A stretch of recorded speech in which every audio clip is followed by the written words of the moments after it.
Oui. Alors, bonsoir et bienvenue à chacune et chacun de vous à cette rencontre de février, encore une fois de façon virtuelle, compte tenu de la pandémie. Et on répète toujours, en fin de compte, que si vous écoutez cette émission-là et que vous avez des questions suite à la rencontre que nous allons avoir, là, eh bien, vous communiquez avec le bureau de directeur général, avec M. Patrick Barry, et lui-même nous fera part, il vous donnera les réponses, ou il nous fera part de la question. Alors, en tant que représentant élu de la MRC des Chenaux, que nos délibérations soient guidées par la sagesse et empreintes d'équité et de tolérance, afin que nos décisions servent en premier uniquement l'intérêt de notre population et son mieux-être.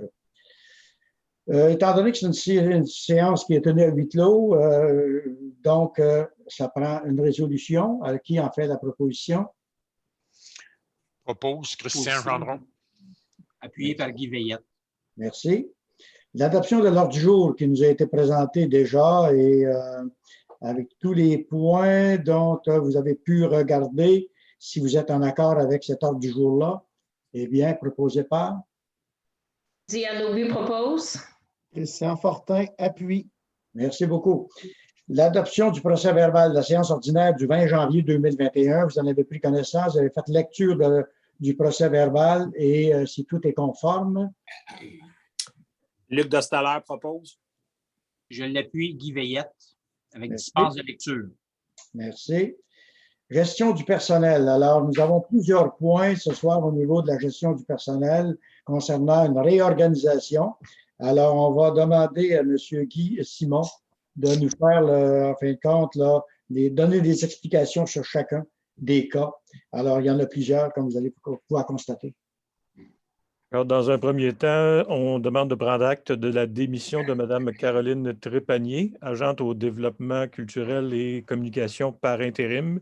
Elle remplaçait la titulaire qui est en congé sans solde. Diane Aubu propose.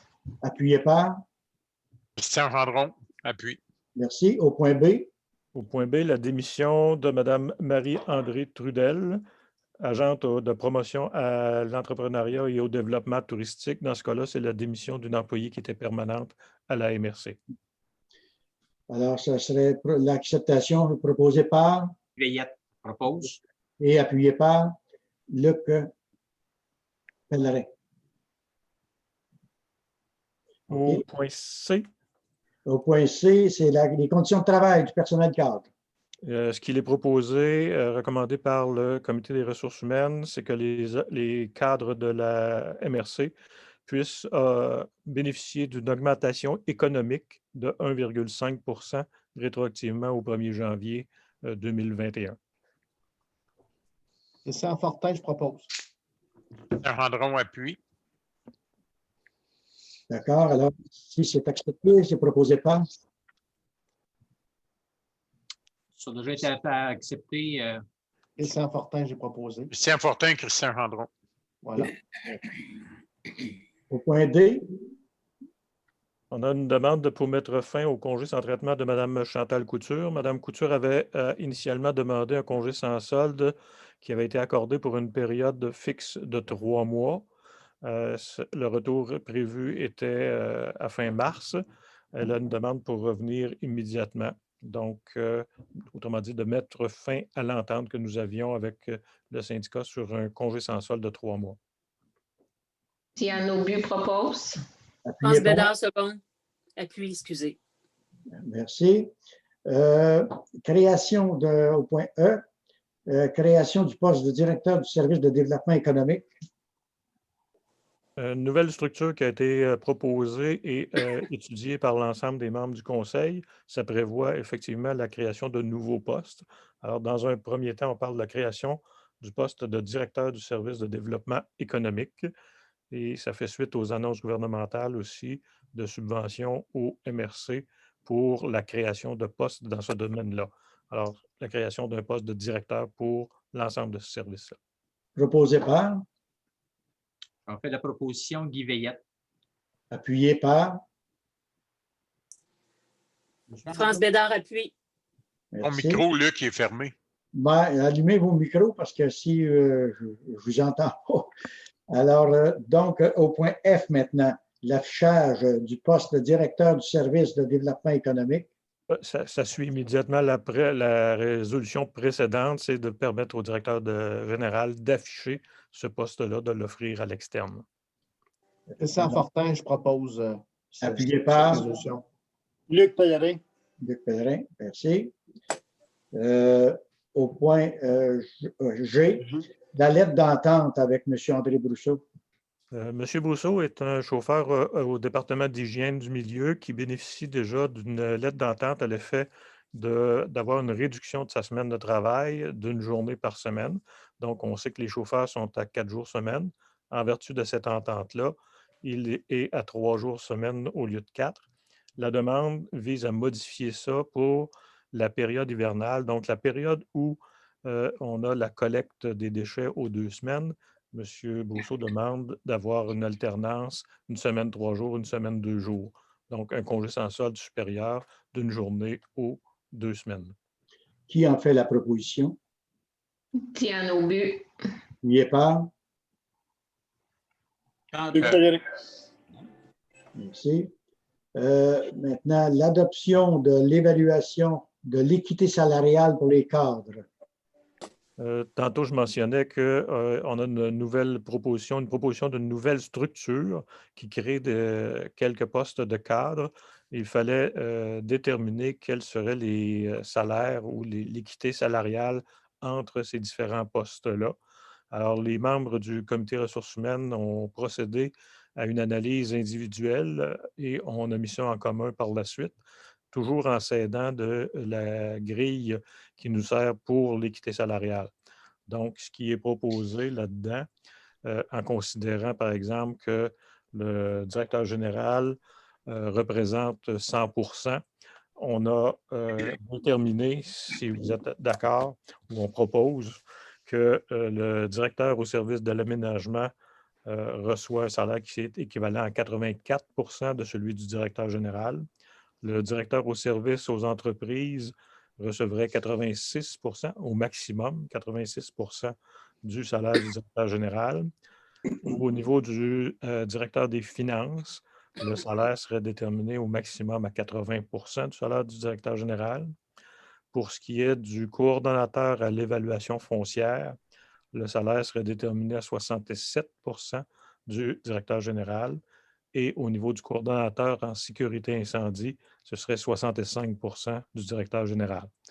Donc, ce qu'on vous mentionnait, c'est que suite à l'exercice qui a été fait, on pense qu'on est en mesure de déterminer exactement pourquoi ces différences-là existent en vertu de la grille connue d'équité salariale. Proposé par Diane Aubu. Appuyé par Luc Gosteller. Merci. Création du poste de coordonnateur en évaluation foncière. Toujours en relation avec la nouvelle structure, ce poste-là est créé. Donc, on se doit de passer la résolution de création de poste. Proposé par En fait, la proposition Guy Veillette. Appuyé par Saint-Gendron. Merci. Je m'excuse, j'oubliais de mentionner à l'intérieur de cette recommandation-là, on crée le poste et on demande au directeur général de solliciter des candidatures à l'interne. Donc, je ne sais pas si les proposeurs et adopteurs sont toujours d'accord. Oui. J'avais omis cette mention-là. Guy,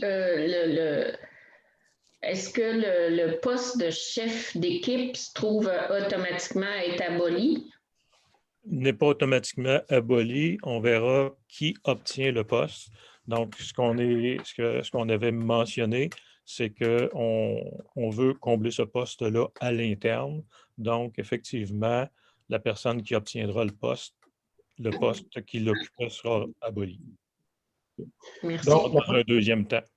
Alors, la proposition et l'appui, ce sont les mêmes. Ça va? Oui. Parfait. Modification du poste d'agent de développement culturel et des communications pour le poste de conseiller en communication. Alors, comme on avait deux démissions qu'on a traitées tantôt, on a un poste d'agent de développement culturel et communication qu'on veut modifier pour l'orienter strictement en communication. La titulaire du poste qui est actuellement en congé sans solde a été informée de la situation et on a, comme elle occupait des fonctions au niveau culturel et communication, on lui a offert le choix entre les deux nouveaux postes qui traitent de ces domaines-là. Elle a choisi le poste de communication. Donc, au niveau de la structure, on modifie le poste actuel d'agent de développement culturel et communication pour un poste de conseiller en communication. Et en même temps, on va nommer Mme Marie-Pierre Lemaire à ce poste-là. OK. Alors, ça, c'est proposé par? Christian Fortin, je vais proposer cette Appuyé résolution. par? France Bédard appuie. OK. Le point K, maintenant, l'affichage du poste de conseiller en communication. Comme Mme Lemaire est en congé sans solde actuellement, on va devoir afficher pour remplacer Mme Lemaire pour la durée de son congé sans solde. OK. Donc, dans ce cas-là, il s'agit d'un poste de conseiller en communication, mais temporaire, Temporaire. en remplacement de Mme Lemaire. Alors, ça serait proposé par? On fait Luc la Don- proposition. Ben, Oui. j'appuie, Luc. Diane Aubu appuie. OK. Luc Dostal. Luc Dostalaire et Diane Aubu. D'accord. Modification du poste d'agent de promotion à l'entrepreneuriat et au développement touristique pour le poste d'agent de développement culturel et touristique. Donc, suite au départ, aux démissions qu'on a eues tantôt, la modification a été présentée au syndicat qui accepte. Donc, ce poste-là, puisque Mme Lemaire a choisi les communications, il est carrément vacant. Donc, il devient un nouveau poste, mais qui est né de la fusion de deux anciens. Donc, c'est une modification que l'on fait au niveau de la structure qui a été approuvée aussi par le syndicat. Parfait. Ça serait proposé par? Diane Aubu. Appuyé par? Guy Veillette. Merci.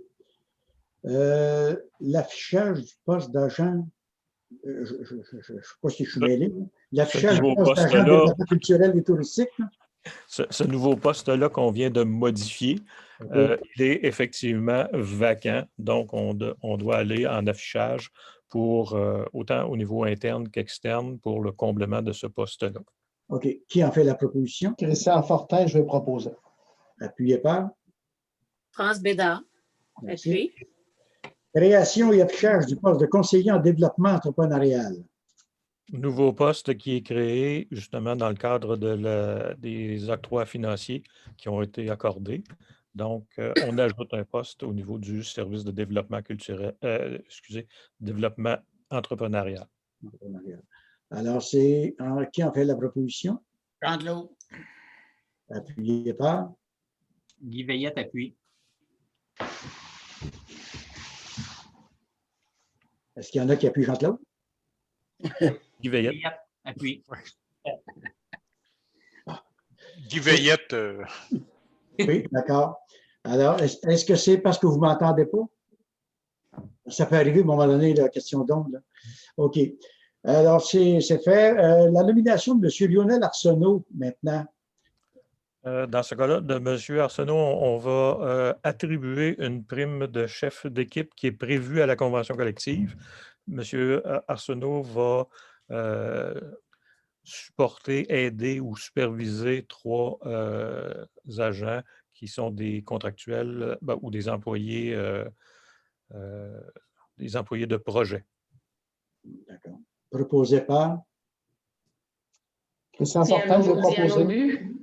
En tout cas, Oui. bon, M. Fortin, Mme Aubu. c'est ça. Modification, On ne chicanera pas.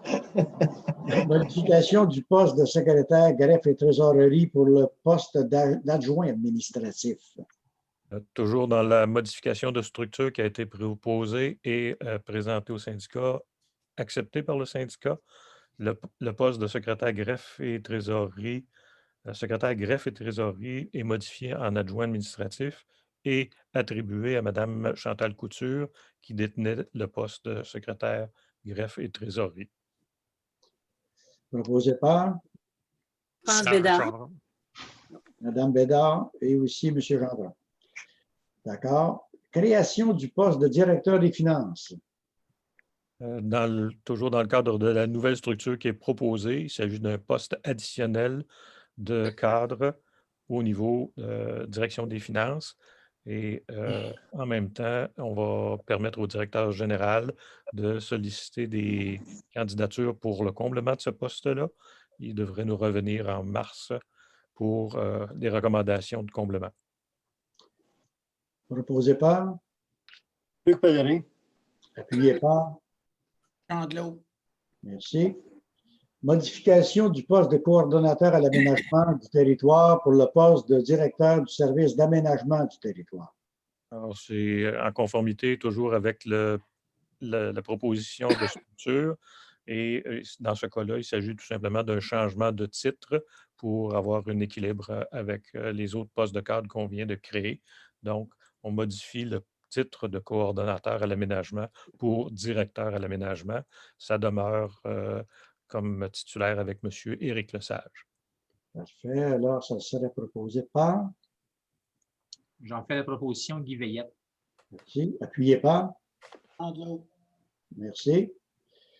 Alors, dans toute cette réorganisation-là, je pense que ça vaut la peine. On voit avec l'ensemble des points qui ont été traités et planifiés, en fin de compte, par un comité, par le comité qui est dirigé par M. Guy Simon. Eh bien, je pense qu'on vous doit des félicitations, des remerciements, parce que c'est un travail qui est parfois même pénible, en fin de compte. Et parce que c'est toute une réorganisation, une restructuration que l'on fait. Alors, donc, à ce moment-là, un gros merci pour ce travail-là que vous nous présentez, en fin de compte, toute cette planification de personnel à l'intérieur de notre organisation. Alors, bravo et félicitations. On passe maintenant au point 6. Au point 6, on a la liste des chèques émis et les autres sommes déboursées. Vous allez faire lecture de cette liste des chèques-là, à moins qu'il y ait des informations à demander ou des explications. Sinon. Christian Fortin, je vais proposer l'adoption. Parfait. Et appuyé par? Chandlot. Merci. Au point 6B, la Convention d'aide financière Réseau Accès Entreprises Québec. Peut-être demander à Patrick Barry. Oui, tout ça est en lien évidemment aussi avec la restructuration dont on a parlé. Donc, le ministère de l'Économie va nous permettre de recevoir une somme de 900 000 sur 5 ans. Et tout ça pour l'embauche d'au moins 2 ressources. Donc, il y a le protocole d'entente à signer là, qui doit être adopté ce soir. Alors, c'est proposé par? Guy Veillette, j'en fais la proposition. Appuyé par? Christian Fortin, je vais appuyer. Merci. Au point C, on a des chenaux récoltes. On s'appelle évidemment que c'est une activité qu'on tient dans la MRC. Adoption du rapport d'activité pour la mesure 13.1 du CIUS, Mauricie, Centre du Québec, qui est là pour, dans le but d'augmenter le soutien aux activités en matière de sécurité alimentaire visant les personnes à faible revenu. Alors, ils font une contribution à l'intérieur de ça. Alors, est-ce que ça nécessite? Oui, c'est un rapport, donc on va adopter le rapport, ça prend une proposition à ce moment-là. Luc Dostalaire, je propose. Appuyé par? Diane Aubu. OK, merci. Point B, a des genoux récoltes encore, mais c'est l'adoption du rapport d'activité pour la mesure toujours 3.1 de la table intersectorielle régionale des saines habitudes de vie, qui vise à améliorer l'accès physique et économique à une alimentation saine. Eux autres aussi, à fait compte, contribuent là-dedans. Alors, ça serait proposé par? Chandlot. Appuyé par? Guy Veillette. Merci. Demande d'aide financière, programme territoire, priorité bioalimentaire, volet 2, l'appui à la réalisation de projets en réponse à des priorités bioalimentaires territoriales. Bref résumé par le directeur général, M. Barry. Oui, dans le cadre du projet qu'on pilote de la plateforme agricole, il y a une occasion qui pourrait peut-être se présenter à nous pour louer un emplacement là, sur les territoires de la MRC des Chenaux pour avoir un troisième site, si on veut, là, pour la plateforme agricole. Donc, le MAPAC a une subvention disponible là, pour éventuellement la réalisation de ce projet-là. Donc, ce qu'on recommanderait, c'est de déposer la demande au MAPAC dans le programme territoire, dans le volet 2. Et puis, si jamais plus tard, on décide d'aller de l'avant dans ce projet-là, on aura un partenaire financier là, pour nous accompagner là-dedans. C'est bien. Alors, ça serait proposé par Diane Aubu. et appuyé par. Guy Simon. Merci. Au point 7, il n'y a rien pour l'instant. Au point 8, nous avons des rapports. Alors, rapport de la régie, est-ce qu'il y a des choses nouvelles à nous informer? Dans le fond, l'état de la situation a été fait aux membres. Prochain conseil d'administration demain. Parfait. 8B, comité culturel. Même chose, Monsieur le Préfet, le rapport est déposé. Il n'y a rien à rajouter de plus. Point C, comité de développement de territoire. Il n'y a pas eu de rencontre au cours du dernier mois, donc un prochain rapport à venir plus tard. Merci. Comité des ressources humaines. On se revoit au mois de mars. J'ai joué suffisamment dans le film jusqu'à date. Alors, le comité de sécurité incendie. Rien de particulier, Monsieur le Préfet. On travaille sur les dossiers là, pour le remplacement du préventionnisme et aussi coordonnateur en sécurité incendie là, partiel. Donc, il y a différents scénarios. On vous revient avec ça là, le plus rapidement possible, là, probablement au mois de mars aussi. Merci. Le comité de sécurité publique. Au mois de mars également. Également. Communauté entrepreneuriale des Chenaux, mais vous avez le rapport qui a été soumis par Mme Trudel et aussi, en fin de compte, le plan d'action, l'achat local. Alors, on va revenir là-dessus tout à l'heure, on a un point à l'ordre du jour qui a été déposé. Comité touristique. Le rapport a été déposé, donc il n'y a rien de plus là. Okay, d'accord. Au point 9, l'enveloppe dédiée, Notre-Dame-du-Mont-Carmel, M. Barry. Oui, dans le cadre des enveloppes dédiées aux municipalités, Notre-Dame-du-Mont-Carmel a déposé un dossier dans le cadre de travaux d'amélioration pour principalement de certains parcs. Donc, on parle d'un coût de projet total de 37 680 $, une subvention possible de 22 182. Donc, tout est conforme. On a validé si les dépenses étaient admissibles et, comme je disais, tout est conforme. Donc, on recommande. D'accord. Proposé par? Diane Aubu. Appuyé par? Guy Simon. Merci. Au point 10, le développement économique des 4 points A, B, C, D. Alors, je laisse la parole à M. Guy Veillette.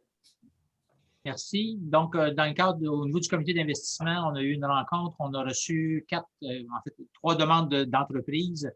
Donc, le premier, c'est dans le cadre du programme d'aide d'urgence aux petites et moyennes entreprises, dans le volet d'aide aux entreprises en région en alerte maximale. C'est pour la brasserie et distillerie La Ferme, qu'on appelle sur notre territoire, connue sous la dénomination sociale La Ferme du Parieux. Donc, c'est il se qualifie en fait à ce programme d'entreprise, à ce programme de prêt-là, qui a des modalités de remboursement, donc d'allègement. C'est un prêt de 50 000 $ auquel ils sont admissibles et qui est recommandé positivement par le comité. Diane Aubu propose. Appuyé par? Je vais appuyer Luc Dostaler. C'est? Le deuxième projet, c'est en lien, toujours dans le même programme, en lien avec le restaurant Le Villageois. C'est aussi un montant auquel il se qualifie pour un montant de 50 000 $, toujours dans le même programme d'aide d'urgence au PME, volet des aides aux entreprises en région d'alerte maximale. Voilà. Alors, proposé par? Luc Pellerin. Et appuyé par? France Bédard. Merci. Troisième? Le troisième projet, c'est une demande de financement dans le cadre du Fonds local d'investissement et du Fonds local de solidarité pour une entreprise. En fait, c'est le rachat ou la transformation d'une entreprise qui est à Sainte-Geneviève-de-Vatican, qui s'appelle Minoterie Les Brumes, qui va se transformer en Coop Les Brumes. Alors, c'est un projet de relève au fond de cette entreprise-là qui est reprise sous une formule coopérative par une dizaine de producteurs qui sont des clients déjà de cette entreprise-là. Alors, il y a plusieurs partenaires majeurs, dont Investissement Québec, Desjardins, le réseau d'investissement social du Québec, le RISC. Et nous, on est sollicité pour un montant de 50 000 qui est réparti, donc 25 000 dans le cadre du Fonds local d'investissement et 25 000 dans le cadre du Fonds local de solidarité. On trouve que c'est une belle façon d'assurer la continuité de cette reprise-là d'entreprise, donc sur notre territoire. C'est recommandé positivement par le comité. Saint-Gendron propose. Et Christian Fortin, je vais appuyer. Merci. Point D. Et le dernier, c'est toujours avec cette même entreprise-là, la coopérative Les Brumes. Donc, en étant établie sous forme coopérative, ils sont admissibles à une aide financière dans le cadre du Fonds local d'économie sociale. C'est un montant de 25 000 une subvention non remboursable qui leur serait octroyée. Alors, c'est aussi recommandé positivement. Propose aussi celle-là. Et appuyez pas. Non, j'appuie. OK. Au point 11 maintenant, des appuis demandés, c'est qui provient de la FQM. Alors, une demande au ministre de l'Environnement et de la lutte contre les changements climatiques d'ajouter un amendement au projet de loi 65 pour porter à 7 ans le délai pour l'adoption d'un plan de gestion des matières résiduelles révisé. Alors, si on est en accord avec cette recommandation-là à faire auprès de la FQM, qui en ferait la proposition? Luc Dostalard, j'en fais la proposition. Appuyez par. Christian Fortin, je vais appuyer. Ah. Merci. Au point B, c'est Unis pour la faune, proposition d'adoption de mesures de gestion novatrices adaptées aux différentes particularités des régions afin d'assurer la pérennité de nos ressources fauniques et de leurs habitats, ainsi que le maintien de l'apport économique que génère l'activité de chasse. Notre territoire n'est pas un territoire de chasse tellement. Alors, est-ce qu'on en fait une proposition ou bien non si c'est lu? C'est lu. D'accord. Au point 12, ministère de la Sécurité publique, programme d'aide financière pour la formation des pompiers volontaires à temps partiel. Monsieur Gendron, est-ce que... Excusez-moi, j'ai eu une distraction là, à gauche, là, si vous pouvez me revenir. Bon, OK, c'est en fin de compte le programme d'aide financière pour la formation des pompiers. Oui, ben effectivement, là, c'est comme à chaque année, dans le fond, c'est pour la formation des pompiers. Il y a une aide spéciale, autant pour pompiers 1 que pour des officiers. Actuellement, là, il y a 2 demandes. Patrick, tu peux me corriger. Pour officiers, une quinzaine, 15-16 pour pompiers 1. C'est bien ça? Oui, en plein ça. OK. Bon, ben c'est ça. Fait que c'est l'inscription, puis un coup que les cours sont complétés, ben les fonds sont envoyés. Parfait. Maintenant, on a aussi le Conseil québécois du sentier transcanadien. Je pense qu'il y a eu un petit peu mélange là-dedans, là, au niveau de la communication. Alors, Patrick? Oui, c'est ça. À l'automne 2020, on a appuyé la MRC de Mekinac et la MRC de Portneuf dans une tentative là, de discuter avec le CN pour prendre possession d'un chemin de fer abandonné qui passe principalement sur le territoire de Saint-Prosper et de Saint-Stanislas. Donc, on a appuyé. Pour le moment, nous, on n'a pas d'intérêt comme MRC d'acquérir ce tronçon-là, mais on va être prêt à appuyer s'il y a des organisations, que ce soit Pégase ou d'autres, qui veulent en prendre possession. Mais pour nous, pour le moment, il n'y a pas d'intention de devenir propriétaire de cette route-là, de ce tronçon-là. Donc, voilà. C'est ce qu'il y a avec eux autres, c'est ce qu'ils ont pensé qu'on était intéressé d'être propriétaire de cette partie-là. OK. Et aussi, pour notre information, la planification stratégique en achat local, c'est le rapport, comme je l'ai dit tout à l'heure, qui a été déposé par Mme Trudel. C'est un comité qui a travaillé là-dessus et qui nous fournit ce plan-là, alors qui devra, en fin de compte, être maintenant étudié, analysé par le comité de développement de territoire, dont le président, c'est M. Veillant et son équipe. Alors, je n'ai pas d'autres points ici à l'ordre du jour, sauf qu'il y a une période de questions habituellement lorsqu'on est en présentiel. Et comme nous ne le sommes pas, eh bien, cette période de questions-là, comme je l'ai dit au tout début, alors ceux qui visionneront cet enregistrement, eh bien, faites parvenir vos questions ou communiquez avec le bureau de l'AMRC, M. Patrick Barry, et à ce moment-là, il saura vous répondre ou nous transmettre la question à ce moment-là, qu'on pourra répondre soit par téléphone immédiatement ou encore par un enregistrement de la prochaine réunion. Puis en complément, les gens avaient accès à l'ordre du jour, puis il y avait jusqu'à 16 heures aujourd'hui pour m'envoyer des questions, puis j'en ai reçu. Ça veut dire que tout va bien dans le meilleur des mondes à la MRC des Clos et que tout est clair et ne nécessite pas nécessairement des explications additionnelles. Est-ce que je dois en conclure comme ça? Alors, sinon, bien. Exactement. C'est ça. Alors, donc, est-ce que vous avez des points à rajouter maintenant à la suite de cette. Ça va. Merci. Ça va? Ça va. Merci beaucoup et à la prochaine. Alors, on reste en onde cependant. Je vais propose de lever proposer la levée de Oui, c'est l'Assemblée. vrai, la proposition de la levée de l'Assemblée.